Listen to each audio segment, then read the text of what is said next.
Ever wonder what's really behind the headlines? Or why certain theories just won't go away?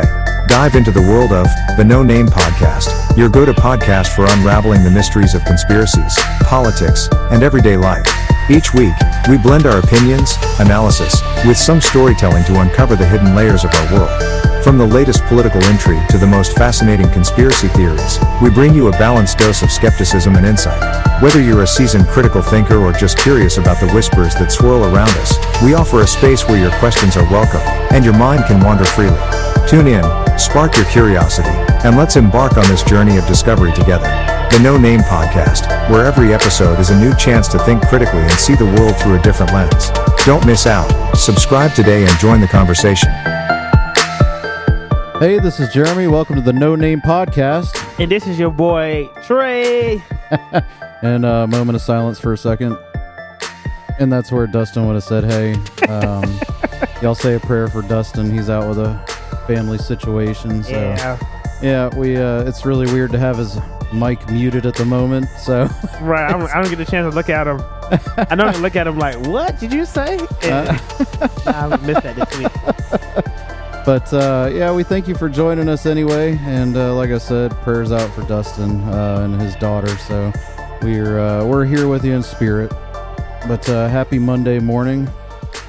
Today we are going to talk about pretty much anything really, but we're going to start out with a documentary that I had handed over to Trey that he had not seen at the time. Yep.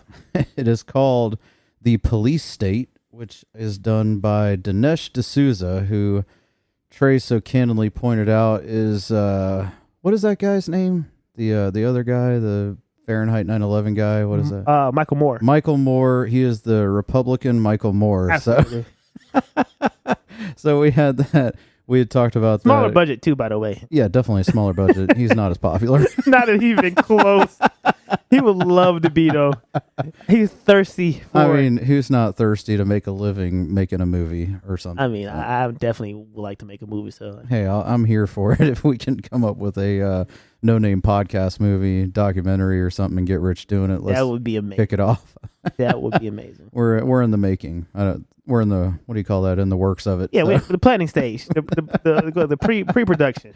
we just need these folks listening to share, like, and subscribe, and Right. you know, give us a 5-star review so we get popular. Right, so we can get some well, not some merch, but some sponsorship. Yeah, sponsorship. You And know, that get way it. we can quit our jobs and just talk all day. That would be amazing.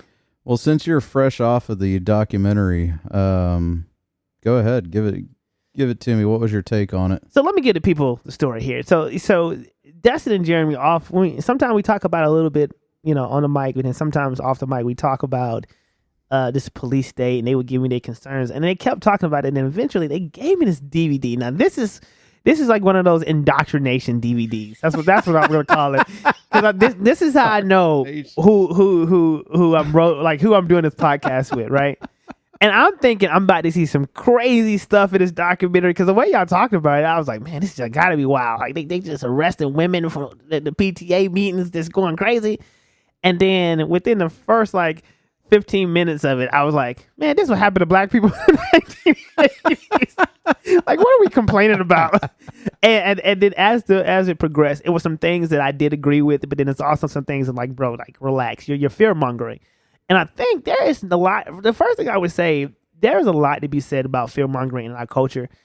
I think us as conspiracy theorists, we have a healthy relationship with fear, because that's where you kind of deprive our search for conspiracy theories from, is this idea that the government is not telling us the truth, a certain fear that we don't know what's going to happen. So we dive deeper into trying to figure out, is there an alternative truth? There we go. And so this documentary, I didn't feel like he was necessarily searching for answers. I felt like he was trying to give me one.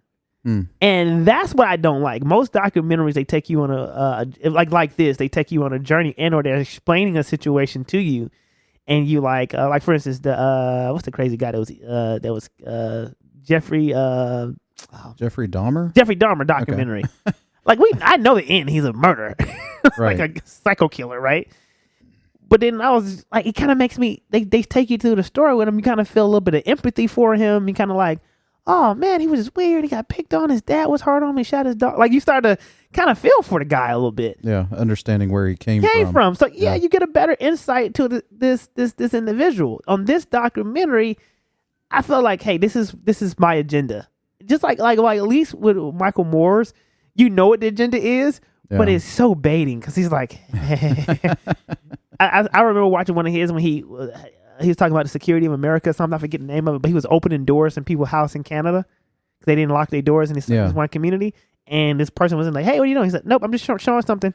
And he literally was doing it on the documentary, and somebody was in their house. Says, "Hey," and he's like, "Oh, no, I'm just doing a documentary." And I guess he talked to them afterwards. Yeah, but he was going down the street, literally opening people's doors because the community was so. They had like one murder in like 100 years, something crazy like. Oh wow. So like no robberies, no nothing. People just. I wonder if their crime rate went up after that. I wish he wouldn't have showed us that because I'm pretty sure it was some people. He literally just gave the keys to the kingdom. Right. Hey, this neighborhood's rich and ready for business. Right.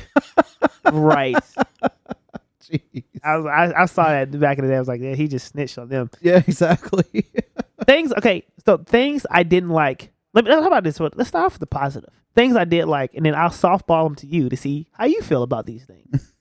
I did agree with the idea of the FBI overreach in certain situations where they was framing people to be terrorists. Have you heard of other stories other than what we saw in the police state, which is, the one guy, you can tell he was trying to scandal the guy and get the money from him. But have you heard of any other stories like that where the FBI is overreaching, they setting people up?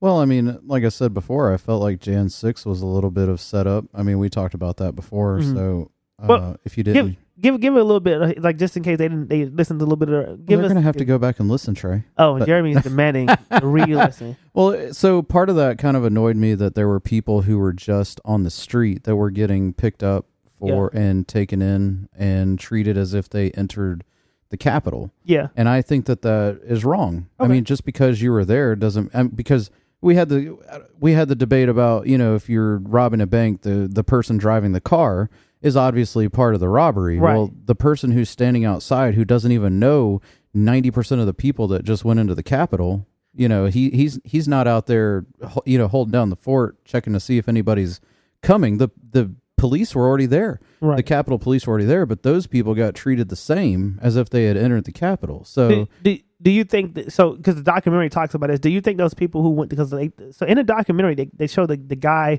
who got the terrorist charge or something like that, and he ended up killing himself. Mm-hmm. And like a part of me was like, I feel sad that he did that, but the other part of me was like, I don't know. Like for me, is do you think that was like the girl who got shot by the Capitol Police? Yeah. The guy who kind of hanged himself later, I think that's how he killed himself.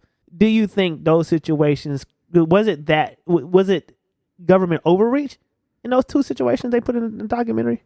Yeah, I think it was, honestly. Why? Just because I think that there were, I don't remember, were any of those people ones that actually went in? Both of these are, girl guys, she got shot. Yeah, she was trying to. I'm talking about the one that like hung himself. Yeah, he was in the Capitol. He wasn't, seemingly enough, he wasn't doing anything. He was just in the Capitol taking pictures and stuff like that. Yeah, I mean, again, I think that you have to address it by the situation. I feel like the whole Jan 6 thing was probably the most well-investigated story of our time. Uh-huh. I don't think anything else has ever been investigated that hard, and I don't understand why, per se. Uh-huh. Why do you say it was investigated so hard? Because they had a whole team. I mean, literally, they were doing trials on TV. They were they had this whole team of people, tax-paid people, okay, that are investigating this thing. We've never investigated anything that hard. Has that out in public, at least? When the last time that happened? Like that. I have no idea. The Revolutionary War, maybe? I have no idea. Okay. So, I mean, I literally have no idea. So this what bothered me about it was I like the January 6th thing to me is so weird. And I told you to Jerry's. Well, I'm not supporting what they did. For the record, okay. I'm not supporting what they did. I am not supporting. You better say that, Jerry, because I'm just saying I don't support what they did. I would have not been there just because it could have happened. Wait, were you there? You I was not. I mean, I would already be in jail because I mean, they literally found every person in. They might have left you off the Rolodex and need to come back. I think they literally went through every cell tower ping of people in that area, like and just got a roster going. Is what it sounded like they were doing. I think they was close to it. They did say like if they they looked at the flights. Yeah, the and flights and the phones and everything. Yeah, if you flew into that area, that I guess that day or that week, they tracked you. Even if you didn't go there, like even if you had nothing to do with the Capitol, you was flying in for business somewhere else in DC. They did at least flag you. Yeah, but that's what I mean. Is like it's just I've never heard or seen an investigation like that. It was just wow. It just wows me. And again, not that I support it. I don't. You should have not done that. I mean, if you are not had an appointment or however it is you go into the Capitol anymore, I don't even know. Right. You're probably not allowed in there at all anymore. But with being able to go in there, I just don't see why people were getting treated the same, being out on the outside of it as people who actually went in and broke stuff and, were just fair causing a riot. Right. I think you have a great point there. And they did kind of specify that in the documentary. But to your point, if I'm on the street and I'm just watching you like looking in, I can see why I don't necessarily. But I make sure I am not even on the Capitol steps. Like I'm just like, whoa, look at these idiots. Like I'm out here getting footage just for like my YouTube channel or something crazy like that. And then next thing you know, I'm being brought in because I'm like, I wasn't trying to commit no.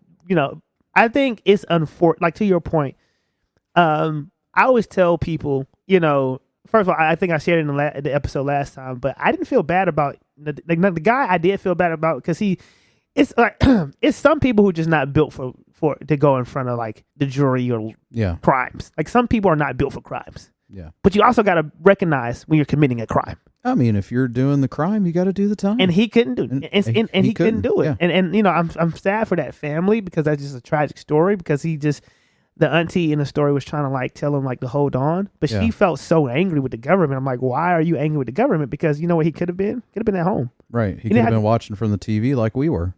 I mean, I was watching it on TV. I was like, look at these crazy white folks. This is crazy. I mean, we even had, the kids were watching. They're like, what's going on? I'm like, I have no idea what's going on, to be honest with you. Never seen this before. I know. I'm like, we've seen a lot in our life. I mean, this was right after COVID, It's like, I'm not surprised by anything anymore. Right. So, I mean, it was just bizarre. Because if me and you were to go to any other government establishment with a group of people, let's say the people listening to the show, they got so excited and like, oh, if Jeremy and Trey say and Dustin say, go inside of the Georgia State Capitol building, we're gonna call it, and they decided to put us down one by one, we deserve every bullet they give us. Yeah. And I think that people gotta stop saying like I don't think, like to your point, I would stop the government overreach at if they are picking people up who just walking by like.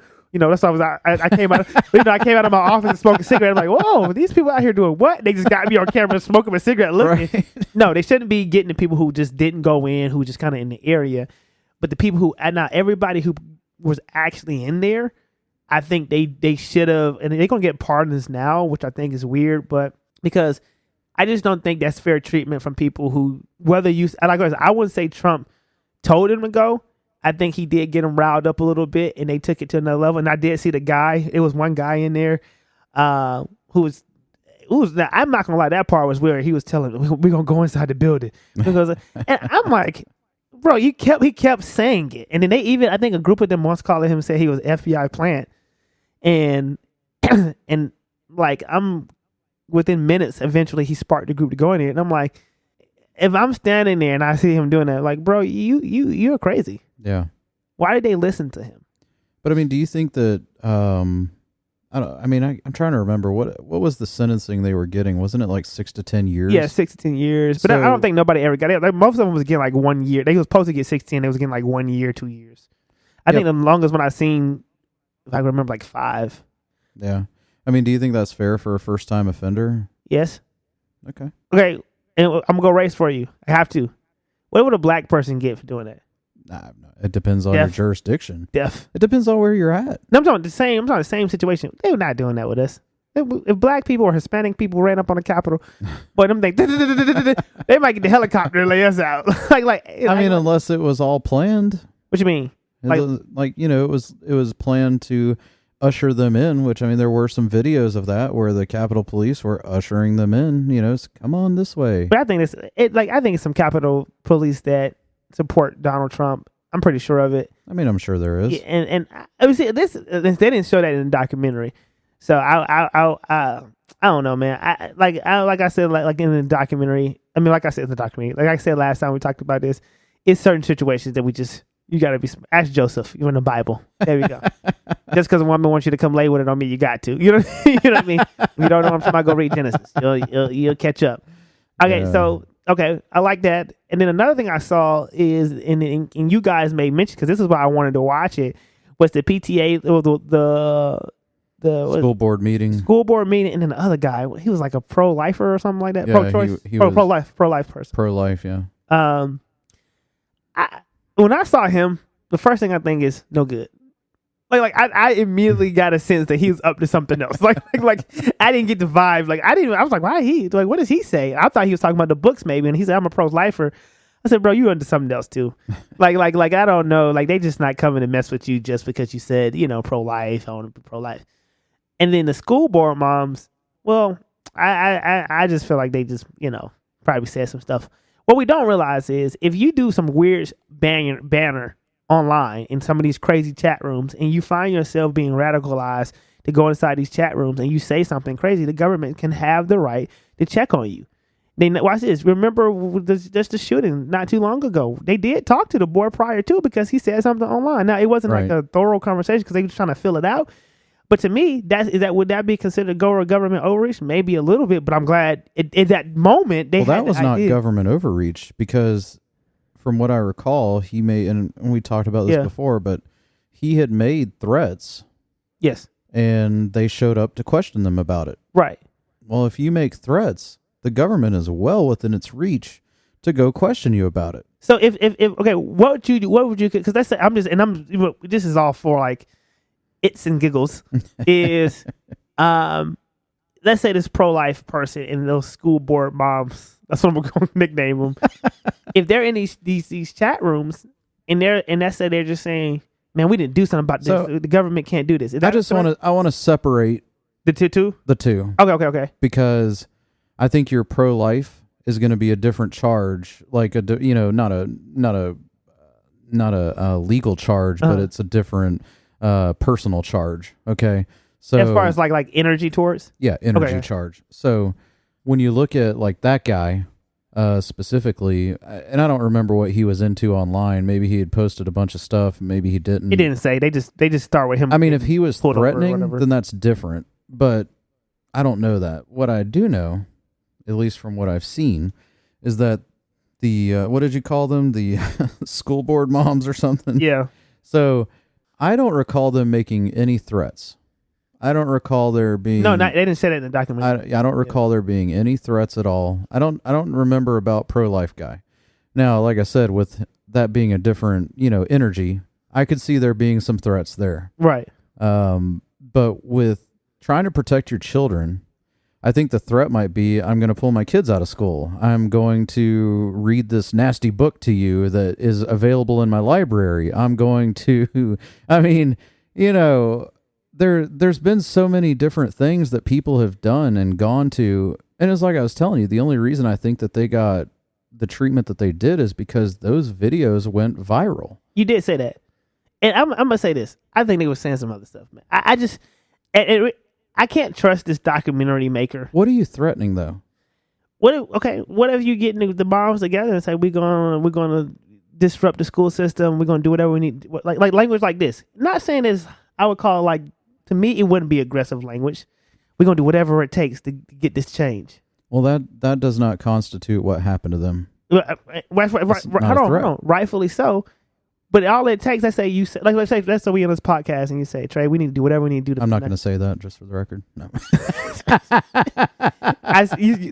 That's say Jeremy says we need to do whatever we need to take to protect our family.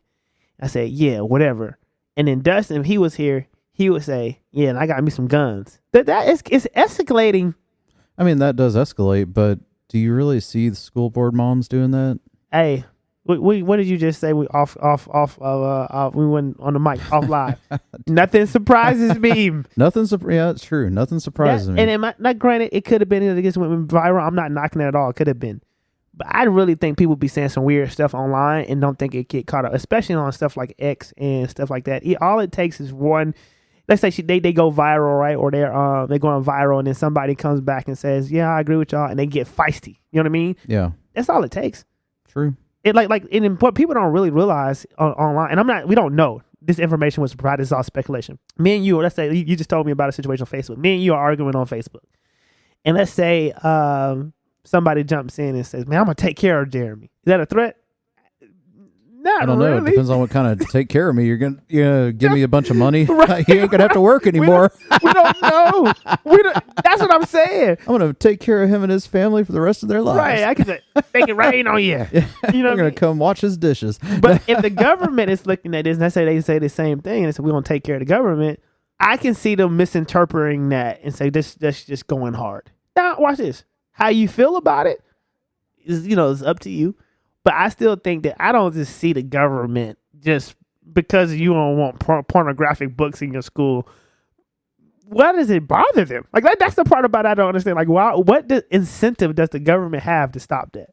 But if your whole thing that you're running on is to try to confuse the kids, okay? Because that's been one of my theories for a long time, is that part of what we're trying to do, or what we've been trying to do, is to confuse the kids so that we can make them not know who they are, feel secure in who they are. I rock with it. Then that's how you kind of get to their core, and that's how you get them to trust you instead of their parents or God, or you're trying to get the kids to turn to you, not what they've known, right?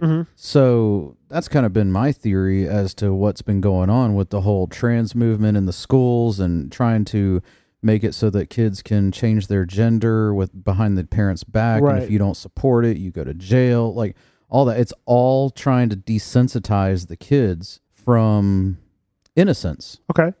And because the sooner that you do that while their mind is still ripe, it desensitizes them.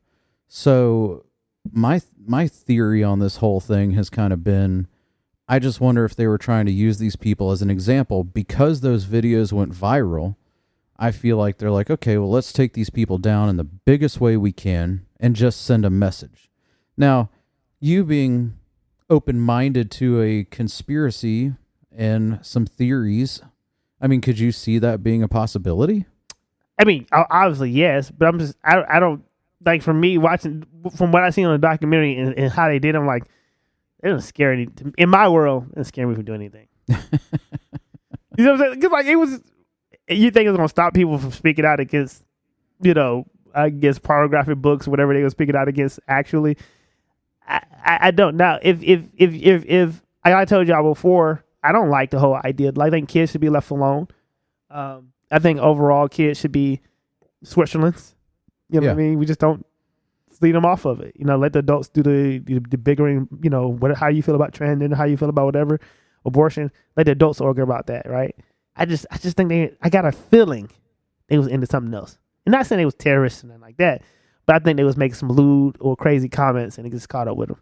I mean, it's possible. I'm not saying they didn't because I don't know. Right. What I do know is that I think that was a little overkill to go bust into these ladies' houses. Oh, man, I loved it. And just drag their kid, like, the one lady who got her 16-year-old drugged down the stairs and all this other stuff. I mean, was that needed?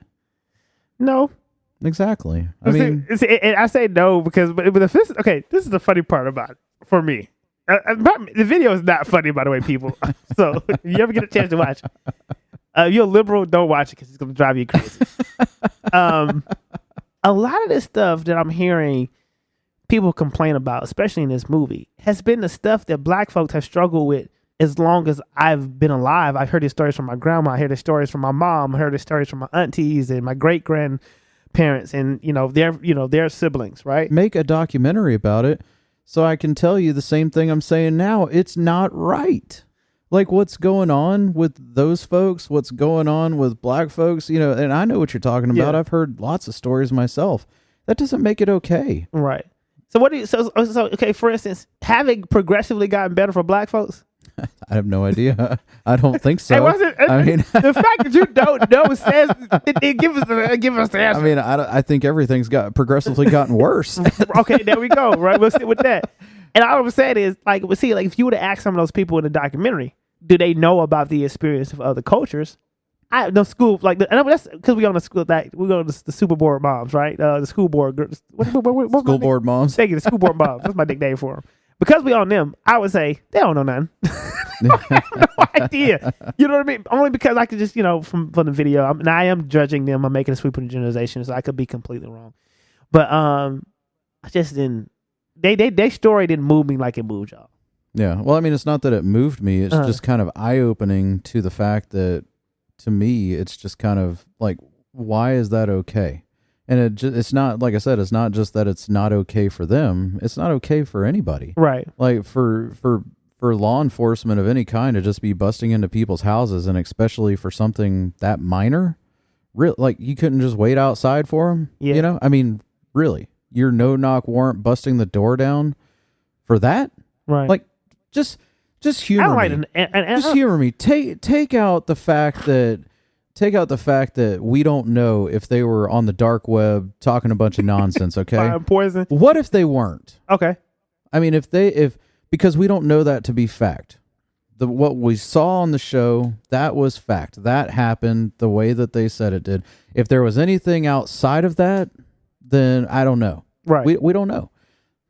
What was on the show, what they were showing was the fact that was all they did. There was no outside rhetoric. There was no threats made on X. There was, none of that stuff. I got you. How much? So is what happened okay? No. Exactly. And I'm gonna tell you, but let me go further. I don't like the no-knock warrants. Oh, terrible. Like you to your now. Watch this. Can the government go after people? I would say yes. Go after people. Watch this. If you think they did something or doing something, go after them. Right now, but don't do it cowardly. Yeah.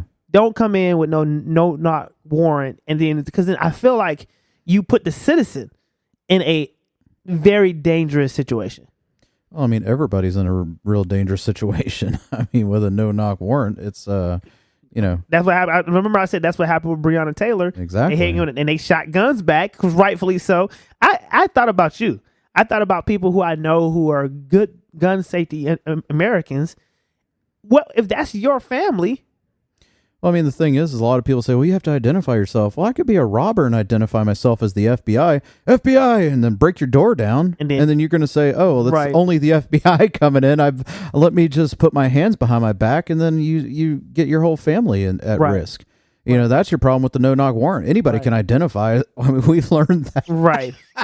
Right. I can identify as a cat. Right. I'm breaking in. Meow. Right. I mean, oh, it's just a cat. Here's some milk, kitty. Could you identify a cat burglar? Got you. Exactly. No, but so I did agree with that in the video as far as I don't like it. I don't mind them doing it in certain situations, but I also don't like them because I think for me that when they did show I don't know if it was like re-imaging or whatever, they did show the guy the pro-lifer coming out, and I was like, bro, like that could have been bad if he would have had a gun in his hand. Yeah. And his kids was right there. Yep. So that's the part I really don't like about if you're gonna do it, come in with the smoke gas. Bang, flashbang. Because if you throw a flashbang, I know you're not a robber. Right. Shoot, this is you real. could probably buy them. I don't know. I mean, I'm not asking. I'm pretty sure. You're off the dark web. Probably could. You probably could, but doesn't mean you should. Do you think you can buy a flashbang on like at Walmart? I'd Google it, but I don't want to. But I bet you. I mean, not at Walmart. No, not at Walmart. I just caught that. Everything. I'm like, not at Walmart. They got everything. I don't even think you can buy a gun at Walmart anymore. You can. I just wanted to look. Oh, you can? They still got the rifles and the shotguns out there. They got rid of something. I can't remember what it was. I think the AR-15. Okay, that I bought an AR-15 from recently. Walmart. No. Oh, I was like, you must have bought the last one they got rid of. Thanks, guys. They had a Black Friday special. I mean, it was probably 20 years ago or something. One of my friends just said he bought one, but Yeah, I think overall that's the stuff I didn't like. Of course, the rhetoric of the like what I don't like is, we talked about this a little bit, is both parties. I didn't like the political blame because it's both parties that do it, especially when they start talking about immigrants. I didn't like that because like it started under the Barack Obama administration. Trump took it. It just got publicized when Trump took it, and then we really don't know. We know that Biden said we just go back to where y'all. It's like we got to fix this, right? And I think the problem with a lot of the stuff I saw in the video, people just want to take the blame for our government as a whole to like just kick stuff down the road. We are the ultimate can kickers. Yeah. Remember, Social Security was supposed to get taken care of back in 1945. Mm-hmm. We still haven't taken care of it. Yeah, I mean, it's supposed to be temporary anyway. So you know what I mean? I mean, the problem is that now it's so far from temporary because they're taking so much money out of our paychecks that, how could we take that money and put it in our own? We're having to go above and beyond what we're already being, quote unquote taxed on for our own retirement that we may or may not even see. It's hard to go above and beyond to put into our own retirement. So you end up becoming dependent on it, on something that's not even supposed to be there. Right. Because I would be able to take, all that money that I'm putting into Social Security and probably make more money on a 401k or, what is that? RA. Dang, I can't even think of that now. Anyway, whatever. Yeah. It's the other retirement that's not a 401k. Somebody will tell you. Yeah, somebody will tell me. But, you can't take that money and put it where you want. It's just getting taken for you so that they can take your money and do whatever they want with it. Right. And maybe you get it, when they tell you can retire at, what is it, 68 now? Right. 75. So it doesn't even look great at that point. You're like, well, thank you. I think to your point, we I don't know when we make this shift. There's this shift of, like, for instance, like we're paying Social Security, right? In America, we won't make the shift to change the things and fix the things we need to fix. I don't think America is far from being and let me use the term, make America great again, but I don't think America has ever been genuinely great. Yeah. We've been alright. I mean, we might have been like I always tell I tell a lot of young guys this. I said, there's girls right now that don't look good. I'm be honest. They're not attractive. But one day they're gonna blossom. And when they blossom, oh boy, you're gonna regret the day not talking to them when they was an ugly duckling. When they get to swan level, right? Right. I feel like America's been stuck in the ugly duckling stage. And I think because we won't deal with our history, because we won't take care of our citizens, because we won't put legislation in to actually stop police stating, and watch this. I would like to do a ban on propaganda media. I don't want to hear any more fear. Tell me how you're going to watch this. Let's talk about legitimately how to make American citizens great. Yeah. Let's talk about I'm scared. It's kind of scared to say this.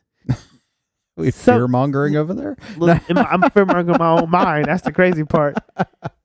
There's certain dynamics to certain situations, such as unions, that are being ran under the table.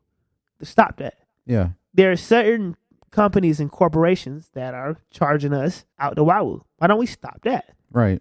You know what I mean? We shouldn't, as a citizen, I shouldn't be asking if 9/11 was a real thing. When I say real thing, it did happen, people. Chill out. Happened the way they said it. Right. Yeah. Like, did my government sacrifice millions of people? Like, I shouldn't feel that way. Right. I shouldn't feel like, we shouldn't have these conversations about Sandy Hook and, the guy getting in trouble. But, the thing he said, it didn't happen. But it shouldn't be questioned. Yeah. If these horrific events.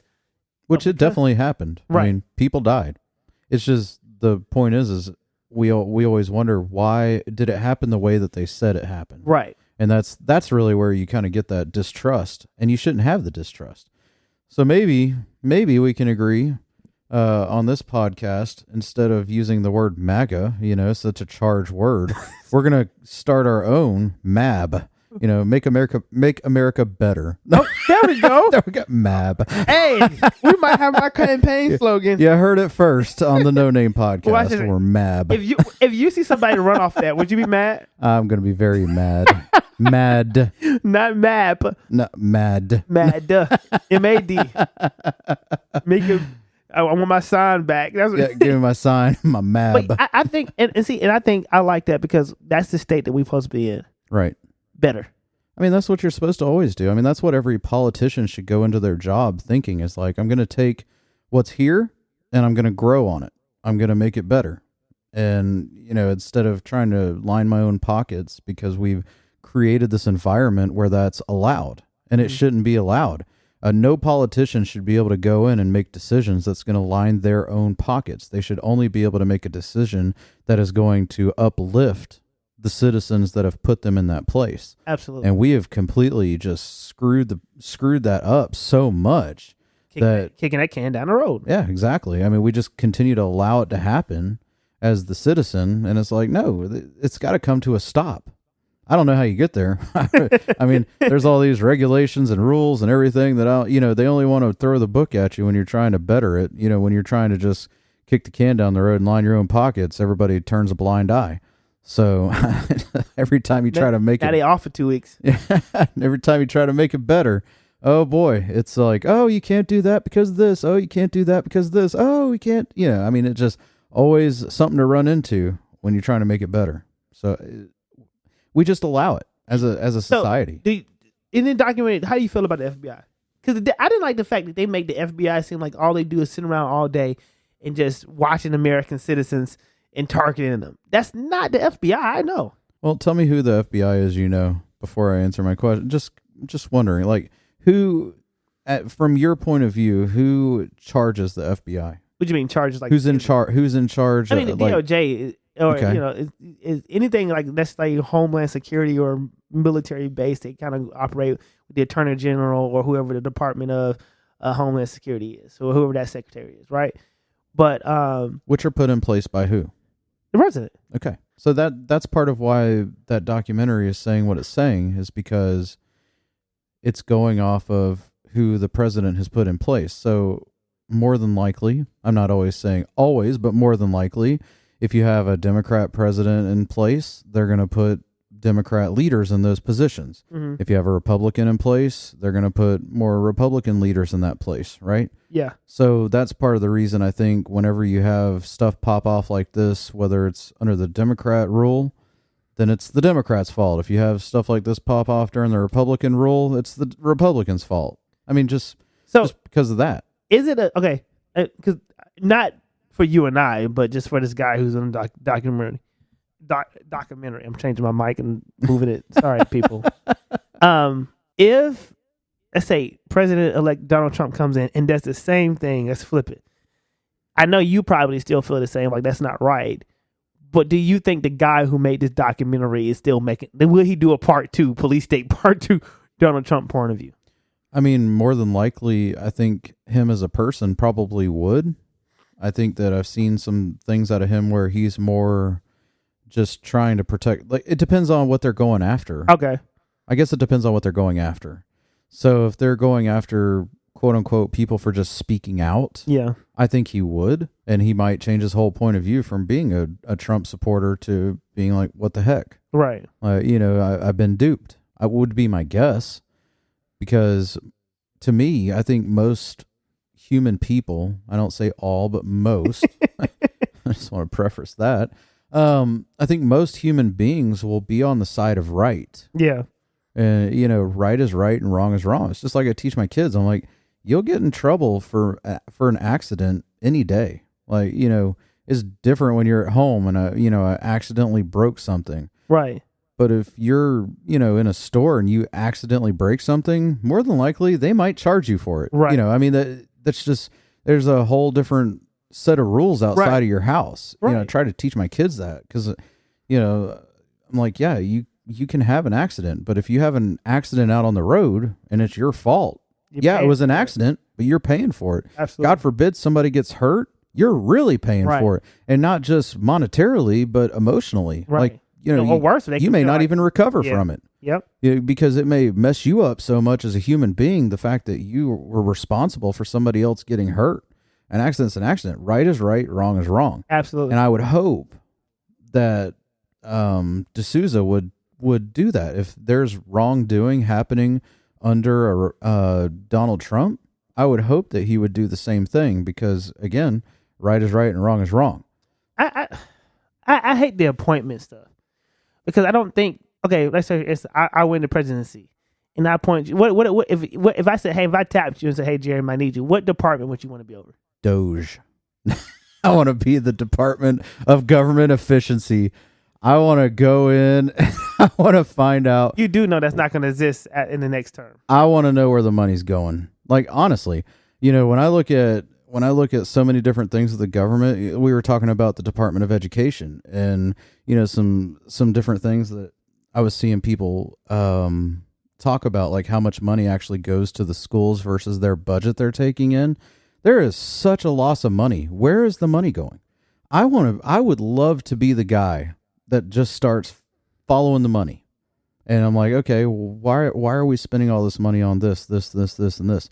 And if I can't be that, I definitely want to be some sort of efficiency, because I think under all of our presidencies so far, we are so inefficient. Yeah. And we are just pissing money away. I mean, and it's costing us, the taxpayer, with always higher taxes, higher this, higher that. And it's crazy to me. It's just crazy. How would you, and that put, so like, let's say in this analogy, I tapped you to be a part of Doge, even though I probably would discontinue. All right. What if I just, it's hard for me to say. The reason I don't like the appointment thing is because, hey, don't you feel sad for the people who work at DOJ? When I say, like, I'm talking about the everyday people. Yeah. Because every time they get a new regime, they about to get a new boss who feels probably opposite of what they've been going on and doing, right?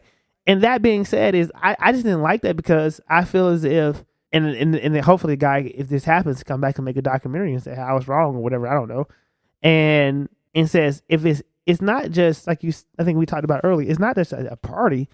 Both parties can be like this. Both parties can be very possessive.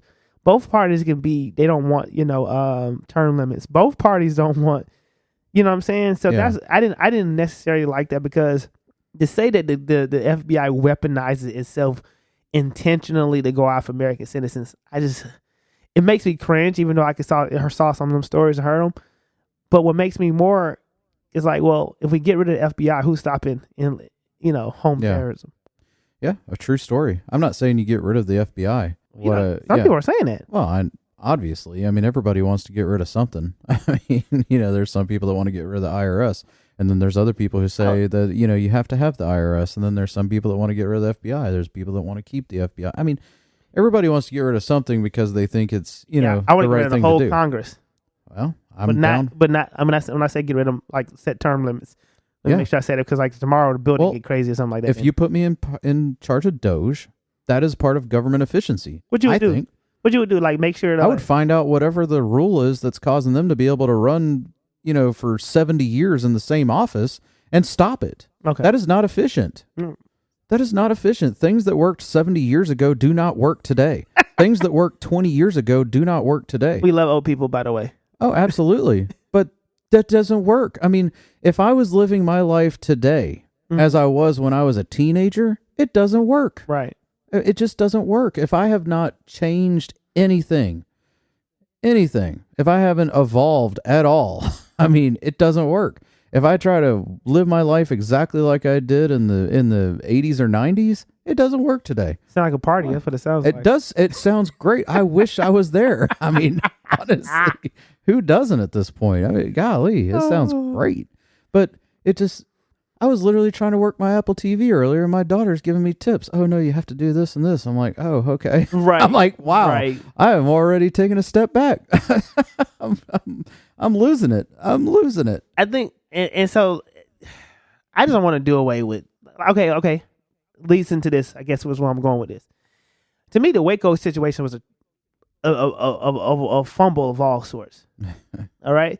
Now, granted, the people didn't make it any easier. Nope. And that's why I think at some point we got to look at ourselves and say, all right, like, I think the ATF was definitely wrong in Waco. You just can't roll up on people with tanks and guns and think they just gonna like roll over. Yeah, like especially in some of the towns when you know what you're getting into. Right. I mean, like, they knew what they were getting into. Come on, y'all. Y'all knew that this group was about it. You know what I mean? Like I did feel sad. You know, if you know anything about Waco, how it ends is tragic. But I just think stuff like that. I didn't. There was one before that they named. I can't forget. Like, no one care about that. Waco was more famous, but Yeah. there are real groups out there in America that would love for the FBI to stop investigating them. Yeah. And these people do have plans to hurt American citizens. And the last thing I want to do is get them a free pass to do so, you know, and, you know, we end up like another 9/11. Yeah. So, Well, I mean, there comes a time where you gotta, but so we've talked about it before, the old Patriot Act. I think a lot of the stuff almost feels like the grounds that they do this on are through the Patriot Act. So, it's a war on its own people. And I feel like that's what we need to get away from. Because I think that's part of where the documentary was kind of pointing to, is that we've taken more of the, you know, our domestic threats instead of, you know, our abroad threats. And I think that that's part of where that was coming from. So I don't know if we're focusing more on domestic or abroad. I mean, what are your thoughts on that? because based on how I thought it was, the CIA does the more broad stuff in conjunction with other different secret organizations. But I'm gonna tell you this: what I do know, the FBI, if I remember correctly, I want to say they most of their cases is like, I'm gonna say 80% white collar type cases. The FBI? Okay. It's nothing. It's not the cool stuff we see on TV.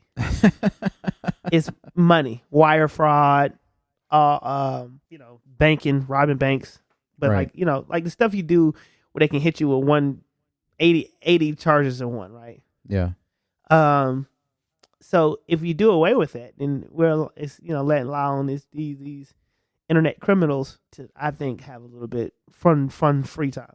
Well, I don't know that you do away with it, but why is the FBI getting involved in a school board meeting? You know what I'm saying? They was moving that money illegally. Tell you, man, it doesn't make sense. To your point, it doesn't make sense. You know, Again, we have to assume that there was no our two options shenanigans going on. It went viral, and the FBI wanted to make a example out of them, or we don't have this information. You got to come to my side, which is, you know, they was talking crazy on the internet. I mean, if that's the case, then maybe they deserved what they got, but I don't see that information. No. I feel like that information would have come out if that information existed. Yeah, not on a documentary. Not on a documentary, but in general. I feel like it would have become national news on some level. I mean, wouldn't you? Like, oh, these crazy people are, you know, they're busting into the school board. They were making all these threats and da-da-da. You asked me, do I trust if media would? No. Of course not. You don't think our media would have took up and run with that one? No. Really? No. It was no. I don't know, man. I think they would have. I think they would have run with it. I mean, because what do you stop at? Like, that's the point. Where do you stop? That's the concern. See that right there. Where do you stop? That's the concern. Where are they stopping? You know, it's until all the conservatives in jail. And I don't even think you stop there, because then you got to go after straight folks. Well, I think you end up going after 90-something% of the population at that point. You know. Where's Dustin when you need him? New World Order, population control. It's definitely dicey. I don't know. I hope that there's more to the story.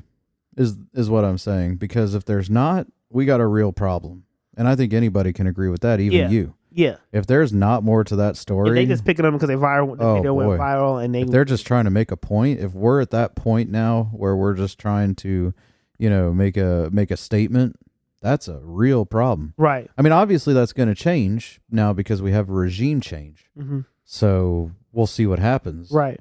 But from now until January, you know, it's like it's going to be the same as it's been, you know, when that happened. But you know, that's where my concern lied by watching that. You know, maybe I did buy into the fear mongering a bit. I'm not going to lie. You punched the ticket. It made me concerned. Yeah. You know, how could you watch that and not see the concern a little bit, especially when you're looking at, you know, you're not seeing the dark web posts. You know what I mean? Right. And if you're not seeing the dark, like that piece did not exist, that is very concerning. Right. because it just makes you wonder, what are they doing to stop? I mean, we've heard and seen plenty of stories where people talk about something and just wind up dead. Right. So maybe they didn't have the cojones to do that. They just wanted to arrest them instead of, poison their whatever. I don't know. I mean, we were talking about just that guy in Conyers that just mysteriously died in between, he mysteriously dies in between press conferences. Yeah. I don't think they expected him to come out and say what he said at the first press conference, and then he mysteriously dies before the second one. They could have just raided him, but Weird. They had to kill him. I don't know. That's what I'm saying. It's just sometimes goes back to what we were talking about at the very beginning of the show here, is it makes you wonder where the truth lies, and you just don't end up trusting nothing because there's so many weird things. Oh, what they call them? Coincidences? Yeah, there we go. Coincidence. Yeah.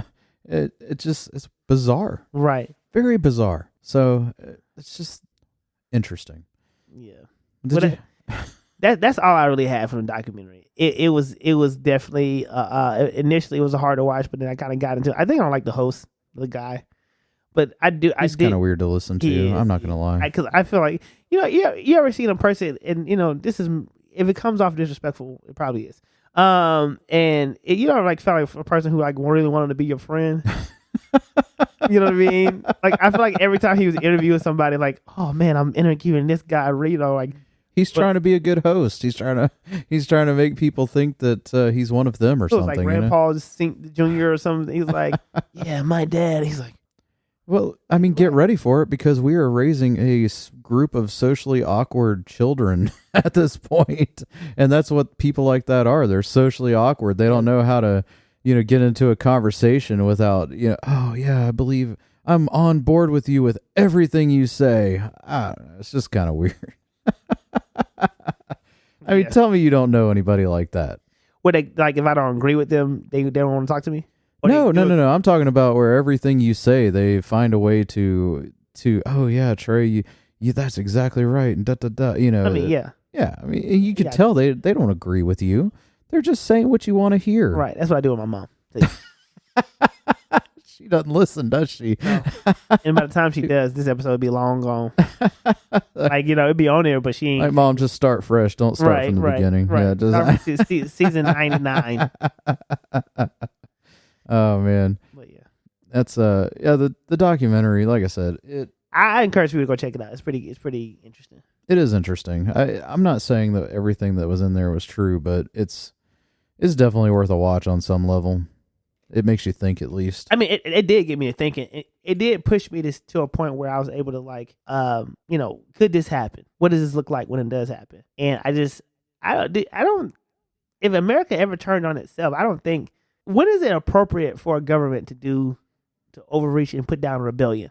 When is it appropriate for them to put down for a rebellion? Like if you're making threats, or what do you mean? Let's take the January 6th, right? Okay. What if it was another group? Like all these little militia groups that we have in America. Mm-hmm. If one of them, if the government felt like one of them was like get here and chatter and really felt like they was about to do something, will it be appropriate for them to come in and just kind of like wipe them out? Well, I mean, if they're hearing the chatter and they can confirm the chatter, I don't know about wiping them out, but at least. What, too dark, too fast? Maybe just take them for a talk. I don't.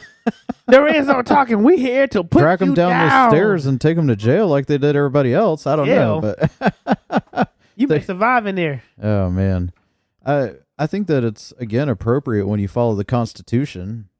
Okay. I think when we don't follow the Constitution, that's kind of when we are in overreach mode. Okay. So if you're doing something that falls into a no-no zone within, the law, then yeah, I mean, you deserve what the appropriate punishment. Right. And like we talked about the no-knock warrant, you better have a really good reason for that. And you better make dang sure you have the right house. I mean, it's shockingly enough, I think that that's actually pretty common. I would be so pissed off. I mean, I come home and the police have literally tossed my house looking for something, and they got the wrong house. Oh my gosh. I mean, or God forbid you and your family are there. Think about the trauma, the whatever. I mean, just assuming you didn't have a gun waiting to, start protecting your family because you don't know what's happening. Judo chops. That's all I got for him. That's all I got. I No, mean, to your point, yeah, I like it'll make it can go left really fast for anybody. yeah, it's just shocking how, I saw a statistic on it. I can't remember what it is, so I'm not going to say it, but it's not that uncommon. When all that stuff was going on with Breonna Taylor, they had the statistic of how many times they've gotten the wrong house. They've busted down doors. Oh, I meant 4722, not 2247. Right. I got the wrong one again. And they don't those mixed people, up the numbers. Do those people get reimbursed? They should, yeah. I don't know that you ever get reimbursed from the trauma of it. I mean, Right. holy smokes, that is a traumatic thing to happen. Especially when you feel like you're trying to live your best life. What did I do? Kick down a door, shooting. Yeah, I mean, or just getting arrested, right? Getting put in the Paddy zip wagon, ties, the whole nine. Paddy wagon, taking downstairs to get booked, take your picture. It's nuts. It's nuts. I don't know what happened to the old school, just staking out. What if they had done that in Waco? They just sat there and cut them off from. They should have snuck somebody in Waco. To be honest, they should have had a spy in Waco. Yeah, either that or just sat outside and, as they came out, heading to the grocery store, pick them up. People wonder whatever happened to them. They come out looking for them and pick them up. Yeah, just Play the long game, huh? Exactly. I mean, why are you going to roll up on these people that have more guns than you with a Right. tank and then hope things are going to go well? Right. They're not going to go well. They knew going into it was going to be a bloodbath. Right. I mean, Right. why would you think that was ever going to go well? Who made that decision? This is just insanity. But, I mean, I don't know. Somebody higher up that supposedly gets paid to make these decisions is making decisions. And there's so many of them. You hire me for a department, once you become president, I'm going to hit efficiency. Just efficiency. I think it's a great department. It needs to exist. Department of Efficiency. Just across the board efficiency. Money, stupidity, the whole nine. I mean, just all of it. There's just give me some efficiencies instead of inefficiency. I mean, you look at it from the top. Tell me our government's efficient. No. I mean, on a scale of 1 to 100%, what percentage do you think we do the right thing? And that's under any administration. Wait. When you say do the right thing, do you mean like has the inkling to do the right thing, or like Actually do it. actually do it? I don't know if I should say 40 or 60, but I'm going to say 60 to be positive. Wow, I was going 20. I Yee. always tell my kids this too. The road to hell is paved with good intentions. It don't matter what. Yeah, that's my 60% good intention. Yeah, they may have 60% good intentions, but what we actually do is way smaller than that. Right. It's just way smaller. They want to do this, they want to help, but then somebody's got to put all this other crap into a bill that just completely. You take a bill to help somebody, and then you fill it up with like 80% bullcrap that helps nobody. It lines their own pockets. Right.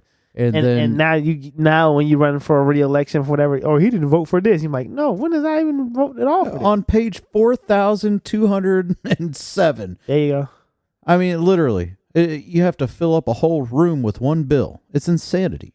This about like like an encyclopedia thick. Inefficient. I'm just. But Jeremy is waiting for this job. Boy. I've made my own job in my head. It was the Department of Health and Human Services come here. We see that your reduction rate needs to go down. Well, you be killing them. Oh my gosh. But that's all I got for the documentary. It was definitely a learning curve, but yeah. Well, I mean, I know that those injustices happen across the board, which is wrong. That's absolutely wrong. I think all of it needs to stop. I don't know how you do that. I mean, again, you're always can going they ban no? I thought some federal judge had banned no knock words. Is that? I have no idea. I wish they would. That's just crazy. Yeah, it is. It is absolutely crazy. But I'll tell you this. I think that anybody should be able to go speak at a school board without threat of for sure. having their, you should be able to go in there, and if they have a book on their shelf, you should be able to read that book in front of them and not feel strange about it and not face. And if they even agree that book should be there, you should not get retribution because of it. I think I came with a good plan for the books. My plan was you keep the perverted books in there, but in order to check it out, you got to have a parent's permission slip, blase, and you got to call your parent to check it. Like make it hard to get, because I feel like even though I would agree that these books shouldn't be in no school just free nilly, Yeah. there is a form of censorship. There is a form of I'm trying to think what's the other loaded word that people like to say. Oh, I can't think of it, but like there is a form of censorship. I disagree. Well, how? I think you shouldn't have them. Well, no, I'm not disagreeing about the censorship. I disagree that they should be available in a school library. I think if those books are available in a public library, that parent is going to take their kid to the public library and check that book out anyway. So why not make So it? why do you have to have it in the school? So Because there's going to be like Trey, when you were in school, you could go into the library and start reading a book. Mhm. So what, you're going to make like the old, those old adult rooms in the movie store where you have the little curtain? I know. I'm gonna make it even worse. No, see, this is why I tell Is that what I'm saying? Like you get like, oh, Nah. he's going back there Ew. to the X-rated books. the kid back there all day, this perverted kid. No, I'm just saying, make it hard. Like I don't like when I hear people say, "Oh, I don't want the government to take my guns," but then people say, "Well, let's take these books out of school." I'm like, "Well, you know how the government works. You give them an inch, they're gonna go for everything." I mean, So what? True. So why not? If I'm gonna be a person who stands on the idea that I don't want the government taking my guns, I'm not saying leave the books on the shelf just free nilly. I'm saying they should be locked up wherever the librarians sit. They should be locked up. She has to put in a combination code, handprint, whatever you want to do to make it difficult for her to even get them out. And then even for her to even go through that process of getting them out, she needs to confirm with the teacher not the teacher, excuse me, with the parent and permission slip. I mean, as long as they're locked up, Yeah. I would be okay with that. But if you're just going to leave it on the shelf, No. then and you only need permission to check it out, like I can go read it while exactly. You just go read it for the hour you're in library. I'm saying like it needs to be like behind. library is a whole class now, Right. which I'm not against. But again, if you're not locking these books up, you can sit there and read the book for an hour and put it back on the shelf. Right. No, I'm saying it should be locked up in the back. Again, if you're Like so the a good public library is still tax funded. It's still government funded. Yeah. So as long as those books are available there, they don't have to be in the school. They don't even have to be an opportunity in the school, because then you got, okay, think about it like this. So little Johnny gets the book checked out because his mom says it's okay. He's in class reading it in free time. Well, little Jake next door is like, hey, what you reading? And little Johnny's like, here, go ahead, start reading it, right? So again, the same thing could happen if you check the book out from the public library, yeah. but it's not as accessible because probably little Johnny's not going to be bringing the book that he got from the public library to school. He's probably leaving that book at home and not bringing it to the school. I'm glad this in your analogy of little Johnny, he's just such a good kid.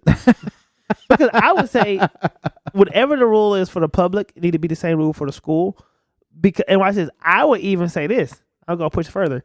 You can't leave the library with the book. Oh, okay. Just like I would make it like once again, I'm all for making stuff restrictive.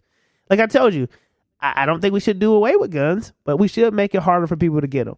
I am a non-nonsense person when it comes down to I don't want to disrupt a system unless it needs to be.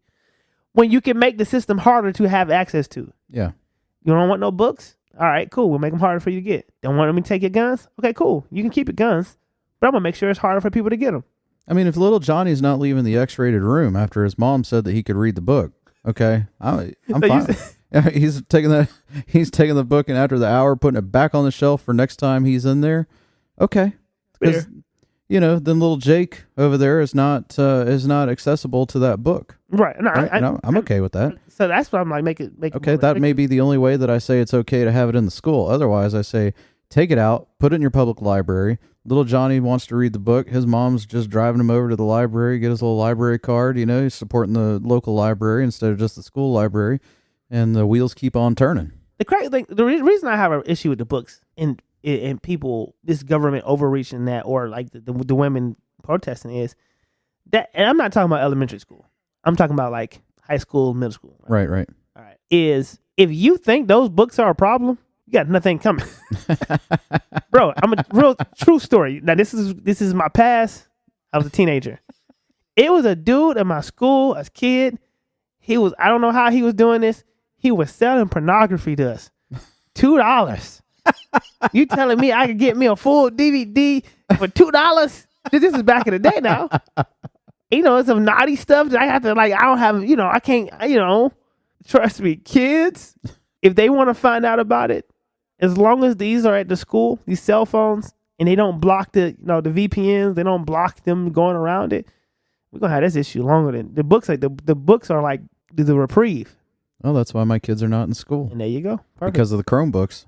I mean, and their lack of wanting to block stuff, which to me is just shocking. And I mean, I even used that example when I was meeting with the principal. I'm like, you guys, I was like, literally, we're taking books off the shelf and then we're allowing whatever you want on the internet. I said, what is the difference? What is the difference? Uh, I mean, it just doesn't even make sense. It does to me. It doesn't make sense. It's not, because if you have access to the whole internet at school, then the book is. Trust me, the book is. I as a youth pastor, I had a kid walk up to me now, and we're in church. I teach Bible study, and he literally said, "Oh, it's Pornhub Premium Week." I said, "What did you say to me?" Because we're in church. This ain't we in church. And he said, "Oh, I wasn't trying to talk to you about this." I said, "You got a problem." I said, "What do you know about some Pornhub Premium?" He's like, I said, "What are you even talking about?" And he's like, all the videos are in HD. Oh my gosh! And I couldn't stop laughing. But I tore his butt a new one when I preached my sermon. Boy, I went. I talked about how I pretty much sent him hell. Did you let his mother know at least? Hey, you may may want to check on him. I did say. I did walk her to her and say, "Hey, that spirit of perversion is back on him." And she said, "What do you mean?" I said, "He talking about watching some bad stuff, so he just watch his phone because he had gotten some trouble for some other sexual stuff." So how old is this? At the time, he was probably like 13. Wow. Jeez. You see what I'm saying? Oh, man. 13, 14. I hate that. I hate to hear that. God. He might have been a little old. He might have been 15. It still sucks. But, I mean, it's just... I don't know whoever said they want to become a parent. Oh, my God. It's just... I mean, the sleepless nights, man. It's the greatest on. Sleepless nights. Jeremy got me up here rubbing my forehead, everybody. I can't see me. I'm stressed now. I mean, see, so at that time, you didn't even have your own daughter, like you're, and now it's like you take all these stories and start applying them to your own child. You're like, oh my God. I was literally, when I drove home, I was laughing the whole time about it. And now you don't laugh. Now you'd be like, no. Oh my God. I was like, that kid is a straight perv. Now I hear that, I'm like, oh, it's close to my daughter's age. Oh, man. Oh, geez. I mean, how can you even... So... Well, I don't know. Like I said, there's definitely a fine line between what you allow in the schools and everything else. But hey, I don't have to worry about that. So school, I'm hoping I stay there. I'm hoping it all works out. Yeah, it's definitely not for the faint of heart. But, no. When you look at just story after story of things like that, it's like, well, I'm glad we don't have to worry about it, because when I'm at my school board meetings. Ripping them. You be ripping them? Do you be ripping them in the school board meetings? You myself? Yeah. I mean, did you ever go to the ones? No, I didn't go that, because again, I watched the documentary and I'm like, because I wanted to go to the school board meeting after some of the stuff that I was dealing with, and the principal is even like, I want you to come speak at the. I'm like, I don't think you want me to come speak. I have nothing good to say.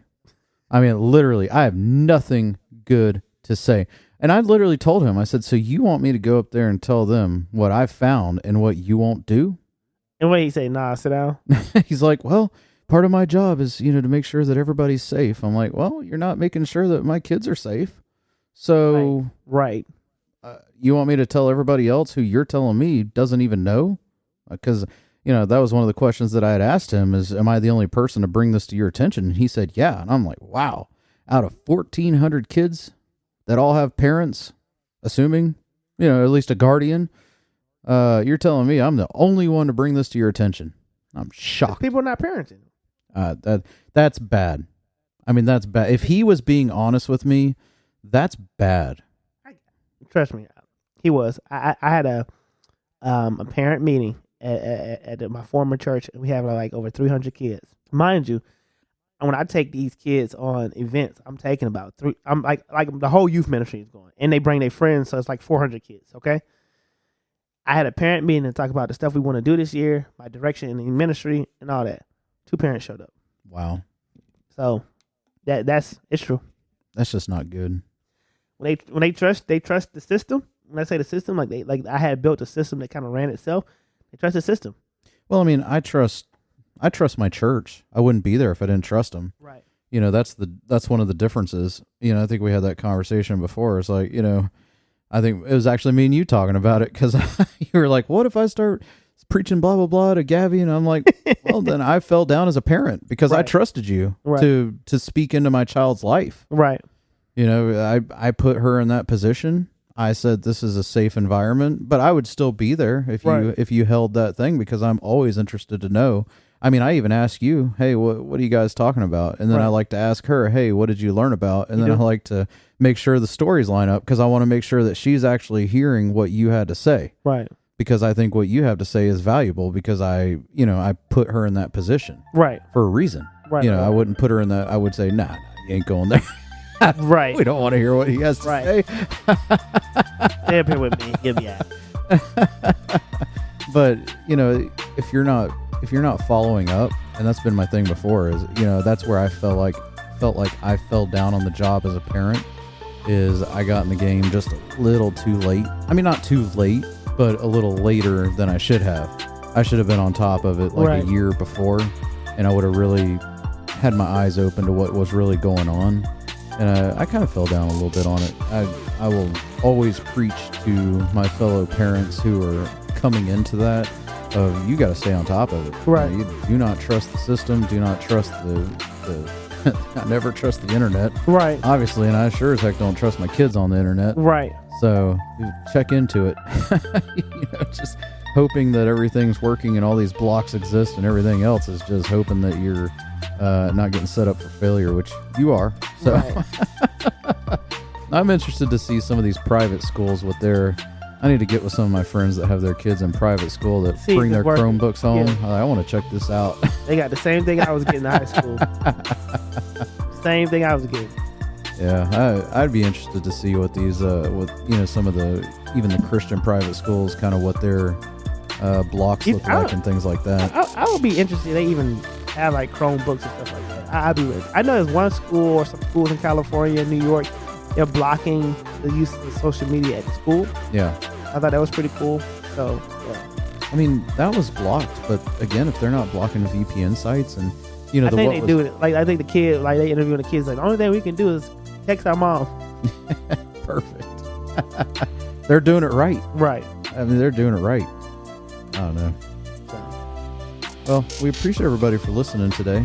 We're gonna have our bonus episode on Wednesday. Not sure what we're talking about yet, but it's going to be good, so make sure you take a listen to it.